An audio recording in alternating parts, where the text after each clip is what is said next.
Here's another video for class 4, and we're going to introduce three-dimensional stress. All right, and more specifically, Mohr's circle. More specifically, it's a pun. Mohr's circle in 3 dimensions. And so the bottom line is there's always three, no less, no more, principal stresses. Even though we've been calculating 2 principal stresses up to now. You remember when we did Mohr's circle, I said, well, I don't like to call them sigma 1 and sigma 2. Let's call them sigma A and sigma B, and that I would explain it to you soon. Well, this is me explaining it to you. All right, so there's always 3 principal stresses. There's always 3 Mohr circles. Now, there's some situations where the Mohr circle is itty-bitty, it's just a dot, so it didn't matter. But I'll try to... I'll tell you this, and then I'll try to prove it to you, and then I'll try to show you why it's important. Or first, maybe I will tell you why it's important. One of the, and this is what comes up in chapter 5, one of the theories on why stuff fails is that a part is stressed to the point where the shear stress on it exceeds its shear stress limit. It's called the maximum shear stress theory, MSST, maximum shear stress theory. And that maximum shear stress is not just from pure shear, it's the maximum that's possible. So when we were doing Mohr's circle, we were looking for the principal stresses, and those principal stresses would give us like the largest normal stress that could happen. But if instead of turning the stress element so that it lined up with the principal axes, we could have gone actually 90 degrees out from that, or actually 45 degrees out from it, but I digress. We could have turned it so instead of minimizing the shear stress, we could have maximized the shear stress, and that's why we have those little dots at the top that we said here's the maximum shear stress.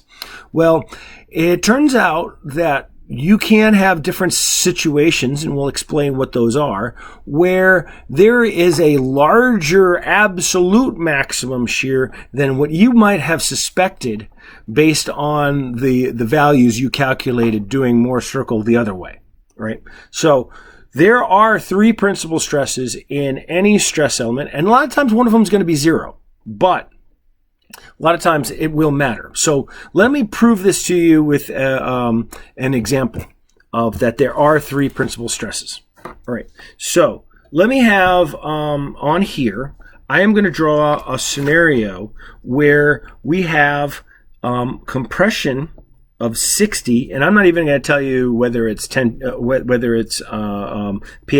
or KSI or megapascals. It's just a value of stress, right? And then we have tension over here of 60 in that direction and that direction. Right? So we have compression on the top, tension on the bottom. So if we were to first take a look with our creepy little eye and look at it down the z-axis, that's typically what we would expect. That's probably the one that we would go with, and not even think twice about it, right? So we'd have 60 and 60, and there's no shear on this. We're making our lives easy by not including any shear. We could have included shear, but it just would have been more information to try to grasp. So on this little view of X and Y, we could plot this out, and that's going to be on this face right here with 0 shear, that becomes that right there. All right? And then we go on this face right here, it's going to be negative, so it's going to be right here, right? So there's 60 and 60, and if I go ahead and use my compass, if I had done the thing correctly, or no, maybe that was supposed to be 6 here and there. I misread the thing while drawing those on there. Oops, sorry. I should have worked that a little bit better. It should be 60 right there and 60 right there, right? Did I do that right? I think so. And if the world is smiling on me, that just should be correct. All right, so it's pretty close. I don't think I made my x and my y proportion to each other. Okay. All right, so here is going to be a principal stress, and here is a principal stress right there. That's Mohr circle for this thing. Pretty boring. But what about if I instead take a look at the YZ direction, right? So we have YZ, so I have a creepy eye, he's over here, and he's looking down the x-axis. What is that going to look like to him? That's just going to be compression, right? Okay, so I made these things too close to each other, but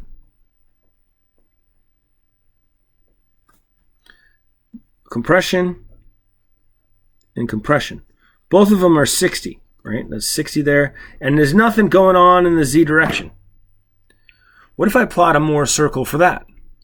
Well, first off, this face is pretty boring. It's just right there.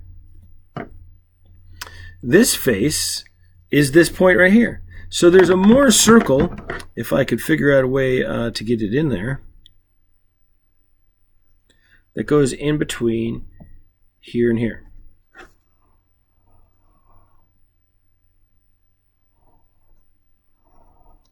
There you go. Mohr circle. Now, once again, I haven't. That's just two sides. Let me go to the top side. And I think I'm going to look down on it. I already have it looking. I have this going down. So I guess the eyelashes are down there because the Z is going downwards as I'm looking at the thing. So all I see is this guy, 60, in the X direction. All right, because I'm looking down at this face onto the thing. And all I see is the 60. I don't see that compression 60. So we have a principal stress here and a principal stress right there. So the center of it would be right there at 30.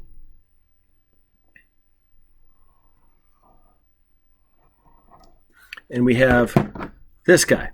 So what we decide is that the rule here for our principal stresses is that we always have three principal stresses, and they're always arranged in descending order, even if one of them is going to be 0. So what we say here is that principal stress 1 is this one. Principal stress 2 is 0. Principal stress 3 is this. So we have 60, I didn't give it units, tension, 2, 0, 3, 60, compression. Those are the three principal stresses for this stress element.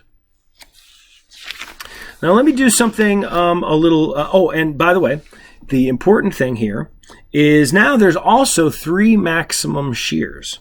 There's a maximum shear right here, there's a maximum shear right here, and there's a maximum shear right there.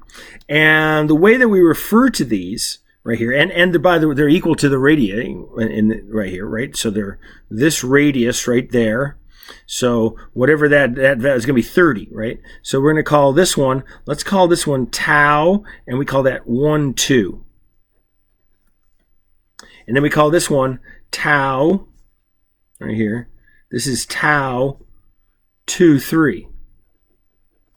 And this right here is tau 1, 3.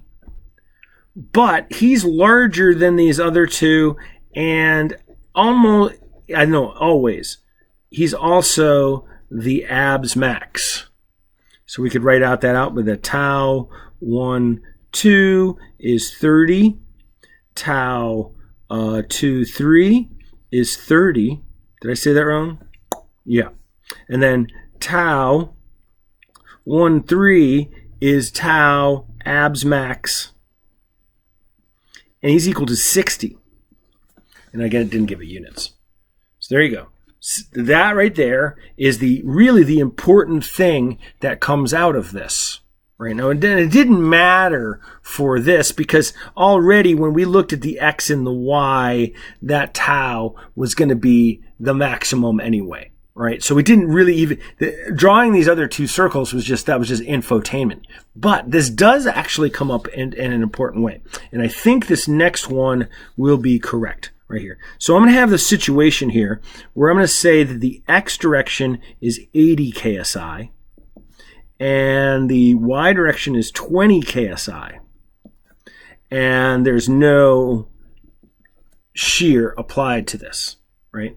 So what that would look like here is this would be 20 and this would be 80, right? And let's put the units on there, KSI and KSI. So for the XY, right, just not exciting, we have 80 KSI and 20 KSI.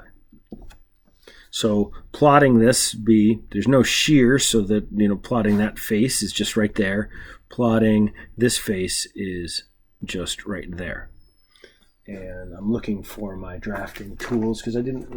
These are going to be very small circles, so I don't want to use a compass. So let me pause and find my little drafting stuff. Okay, let's see. Let's find with my little template here. Let's find one. Oh, that's pretty close. That's close enough right there. Okay, so right there is our Mohr circle for this condition. But as we can already guess, that was the creepy eye here. Taking a look at it, let's take a look from over in this direction. I almost draw an eyelash on it coming out of his eye. That's gross. If we take a look at that way, all we see is 20. We only see the 20 KSI coming upwards. So on this face, it's 0. On this face, it's 20. So that right there is the Mohr circle that's represented by that. So let me get that guy right there. I didn't do a great job of that.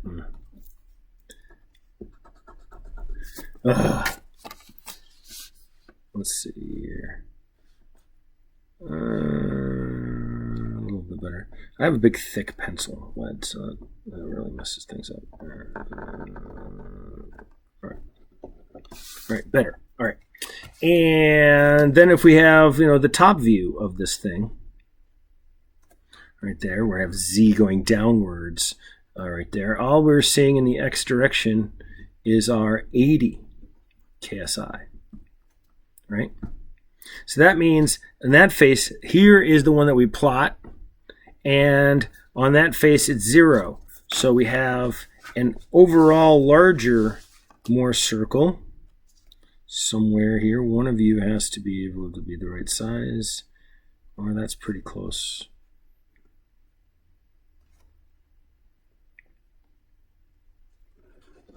There you go. And now, so that's sigma 1, sigma 2 right there, and sigma 3. So let me get my ugly eye out of the way. Sigma 1 is going to be 80 KSI. Sigma 2 is equal to 20 KSI. Sigma 3 is 0. But here's the important thing. There's going to be a tau max for each of these. Now, I could just from observing right here, I could see that this distance right here in between here and here is 60. So tau max, let's see, this is going to be tau 1, 2, right? Between tau 1 and 2, tau 1, 2 is going to be equal to 30 KSI. Tau 2, 3 is going to be equal to 1/2 of 20, right? It's going to be 10 KSI. So, but tau 1, 3 is going to be equal to 40 KSI. And it is the tau abs max. So without Okay, so if we just stuck to what we knew about Mohr's circle up to this 3D point, we would have assumed that the largest shear stress that was present was 30 KSI. But now recognizing that there's actually 3 principal stresses, we found out that the truth is there is one principal stress, one shear stress that's larger than we would have anticipated. And if that's the theory about when something fails, if we say, hey, things fail when they reach their maximum shear limit, the max that something can withstand, it can only, like, its shear is the criteria that we should be really looking at. And there's lots of evidence to say that that's a pretty good theory of why something fails. Then we would have been neglectful, and the thing might fail because we predicted it had 30 KSI when in fact it had 40 KSI. Now we're going to do, I'm going to break off now and do some more examples in the next video. But I think it's a really important thing to start to get your head around. And we don't have to go through and do the 1, 2, and the 2, 3 every time. It's really the 1, 3 we want to be on the lookout for. And the examples I did in the last class, example 3, we're going to do those same examples. I won't go all the way through them, but we're going to see what the maximum shear is going to be. So looking forward to that in the next video.